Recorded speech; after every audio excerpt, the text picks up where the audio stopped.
Okay, I want you to picture something for me. Not if you're driving, of course, but picture a high school classroom. Mm-hmm.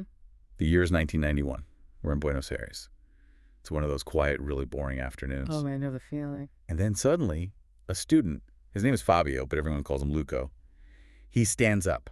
Hmm. And he breaks the silence. And he breaks it in a very, a very specific biological way. He farts loudly, very publicly. It's the kind of thing that gets maybe 5 minutes of teenage laughter, and then it's just gone forever. Right. It's a standard immature high school memory. Forgotten. But, and this is a massive but, what if that single moment didn't disappear? Mm-hmm. What if that one fart became the seed for this sprawling, dystopian multimedia universe? Involving Sumerian demons and a virtual rock band. And advanced artificial intelligence, yeah. It sounds completely impossible, or at least like a really weird fever dream. It does. But today, we're diving into a project that does exactly that. We're looking at Luco. On the surface, it's a virtual band. Oh. But underneath, oh, it is a rabbit hole. It's what the creator calls a synthetic performative mythology. Which is a fantastic term. And for this, we're looking at the work of Luis Ramilo. We've got his lore Bibles, his personal notes, his technical workflows. And even his notes on influences. I mean, they range from James Cameron to the KLF. It's quite a spread. And our mission today isn't just to, look at a weird internet art project. We are here to figure out how generative AI can be a key to unlock creativity that's been dormant for decades. And we're going to unpack some really cool concepts like double ontology. And ultimately, we're going to see how a midlife crisis turned a 30-year-old fart joke into what is arguably high art. It's a true story about the alchemy of ideas, taking lead, or in this case, gas, and turning it into gold. So let's go back to that classroom. Buenos Aires, 1991. Luco lets it rip. What happens next? Well, his friend, Diego Enriquez, he doesn't just let it go. He was a creative kid, right? So he writes a parody song about it. And he sets it to the tune of The Final Countdown by Europe. Which is already, the most serious-sounding song ever. Absolutely. And Diego's lyrics, they match that energy. He didn't write a silly little song. He wrote a mock epic. He described the flatulence like it was an apocalyptic event. Using words like dread and solemnity. It's called El Pedo de Luco, Luco's fart. I love that teenage instinct to take something so stupid and just treat it with absolute reverence. The contrast is what makes it funny. Right. But usually that's where it ends. You graduate, you get a job, the song stays in an old notebook. And for 33 years, that is exactly what happened. The joke just went dormant. Until May 2024. This is the pivot point. A huge pivot point. Fast forward to 2024. Luis Ramilo is in a pretty bad place. He's hitting the midlife crisis. He's dealing with some serious professional burnout. I think a lot of people can identify with that. You feel like that creative part of your brain has just atrophied. Exactly. He felt that paralysis. But he starts messing around with Suno. For anyone who doesn't know, that's one of the generative AI tools for music. Right. You type in lyrics, give a genre, and it composes and performs a song for you. So he's bored, he's burnt out, and he remembers the old joke. Just for a laugh. Yeah. He asks his friend Diego for those old lyrics from 1991. He plugs them into the AI. But here's the key part. He asks it the AI for a stadium rock vibe. So he wants it to sound huge, like Queen or U2 playing to 80,000 people. And the result? Well, Ramilo describes it as a miracle.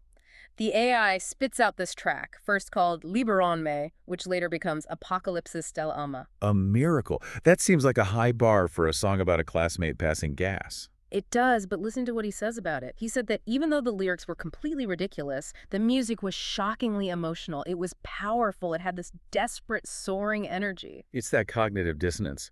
Your brain hears the music and feels epic sadness, but your ears hear the lyrics and think, high school prank. And that clash, that's what sparked the epiphany. He said the song instantly transported him to this imaginary world. He saw a rock band in gas masks playing in a stadium in a collapsed society. So the AI wasn't just making a joke, it was creating a whole atmosphere. And he realized the Luco project wasn't about the fart anymore. It was about this feeling of humanity under pressure. He saw he could use these tools mid-journey for images, runway for video, to finally bring these huge ideas to life that he'd had since he was a teenager. He calls it not lying to oneself.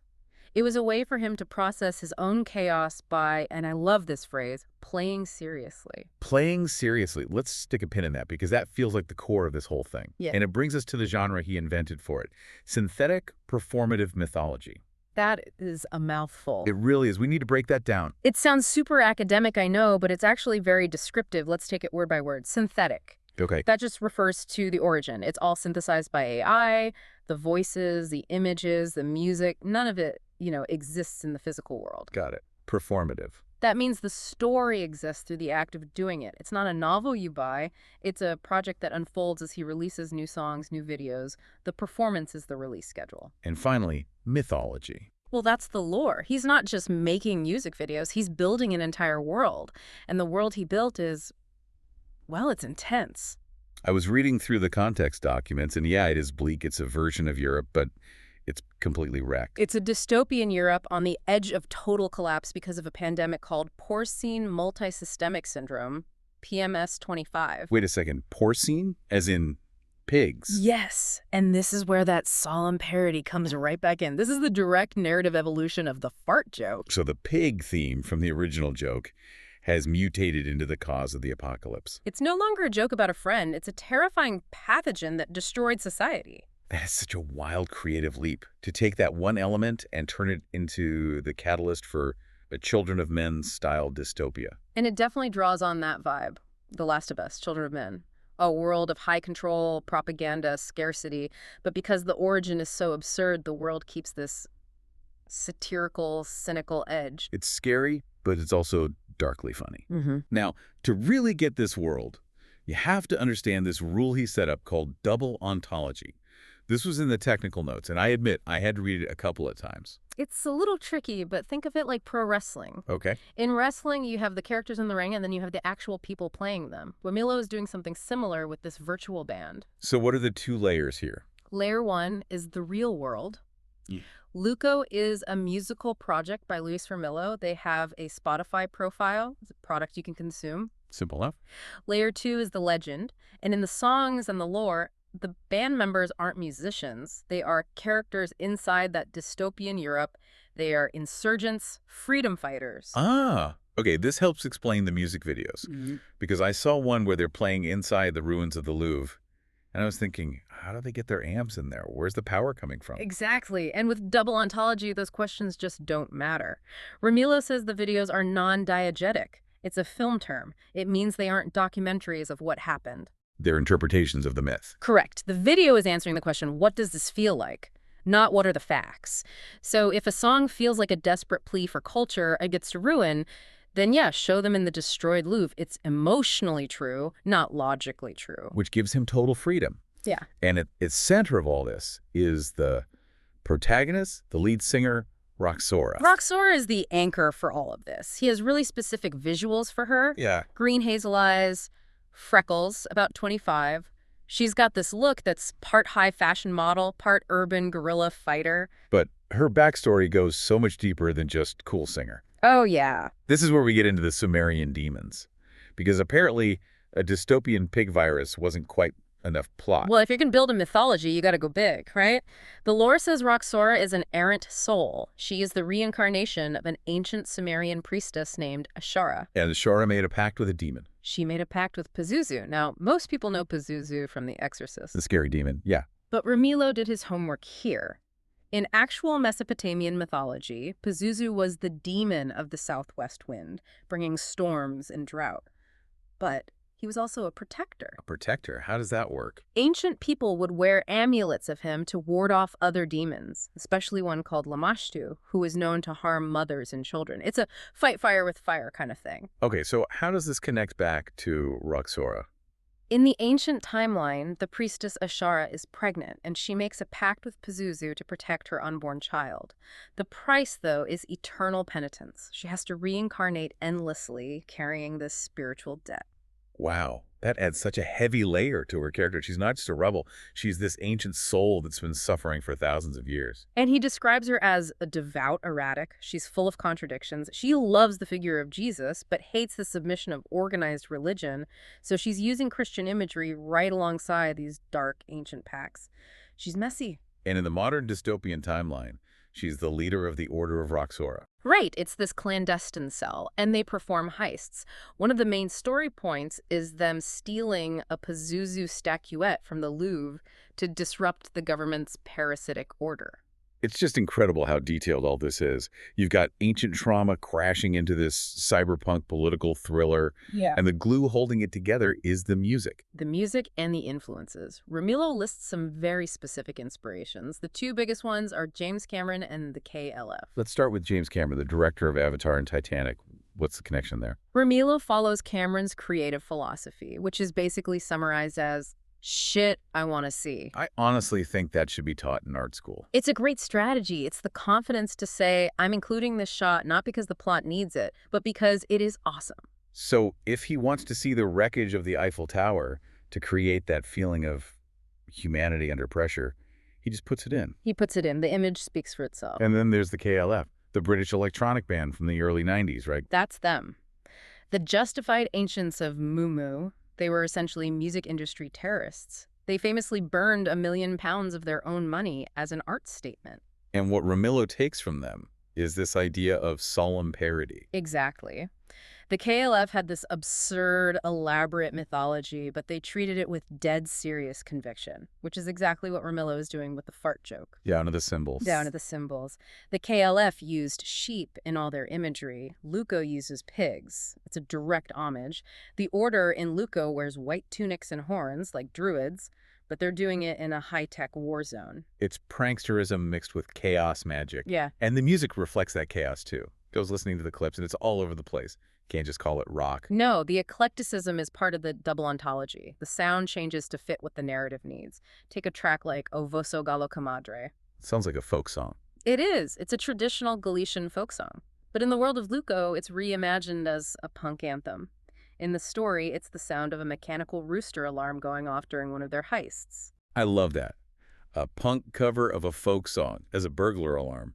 It's so cinematic. And then you can pivot to a song like Toi mon ami.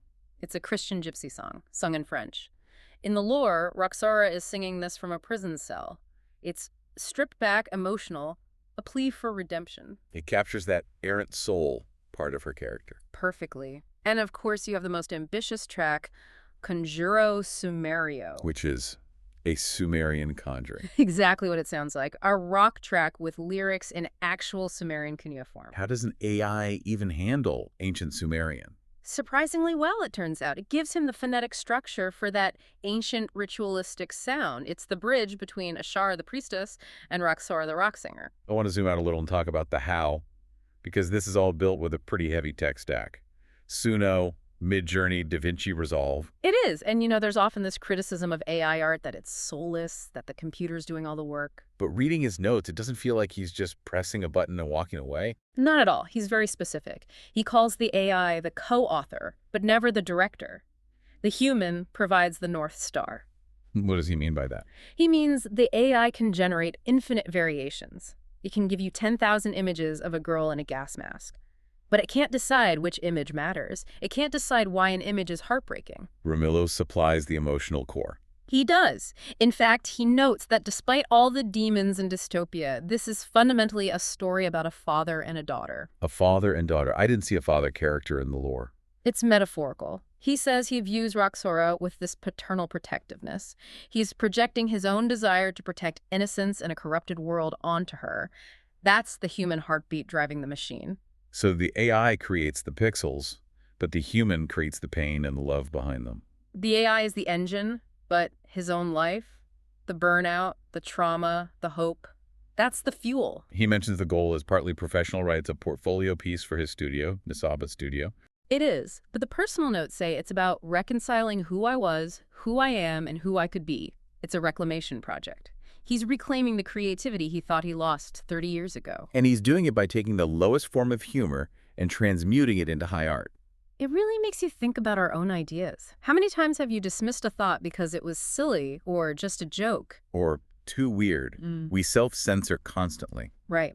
But Ramila's work suggests that weird is just the starting point. If you apply that solemn parody lens, if you treat the weirdness with respect, it can become a world. There's a provocative thought he leaves in his notes that I think sums this all up.